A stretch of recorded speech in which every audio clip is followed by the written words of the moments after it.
ভেনেজুয়েলায় অবস্থানরত সকল মার্কিন নাগরিকদের দ্রুত দেশটি ত্যাগ করার নির্দেশ দিয়েছে যুক্তরাষ্ট্রের পররাষ্ট্র মন্ত্রণালয়। দেশটির বর্তমান নিরাপত্তা পরিস্থিতিকে অত্যন্ত ঝুঁকিপূর্ণ উল্লেখ করে এই নির্দেশনা দেওয়া হয়। শনিবার জারি করা এক জরুরি নিরাপত্তা সতর্কবার্তায় বলা হয়, দেশটির বর্তমান নিরাপত্তা পরিস্থিতি অত্যন্ত অস্থির ও ঝুঁকিপূর্ণ।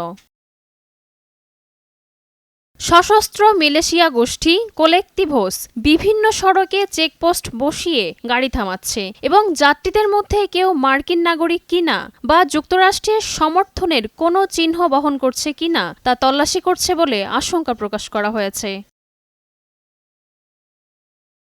সতর্কবার্তায় আরও বলা হয়, এক সপ্তাহ আগে মার্কিন প্রেসিডেন্টের ঝটিকা অভিযানে প্রেসিডেন্ট নিকোলাস মাদুরো আটক হওয়ার পর দেশ জুড়ে উত্তেজনা বেড়েছে। এর ফলে সহিংসতা ও আইনশৃঙ্খলা পরিস্থিতির দ্রুত অবনতি ঘটতে পারে বলে মনে করছে ওয়াশিংটন।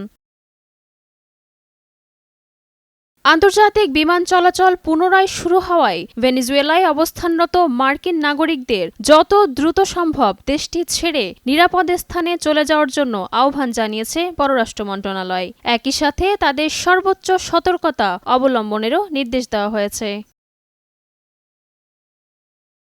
রাজিয়া রাশা, নয়া দিগন্ত।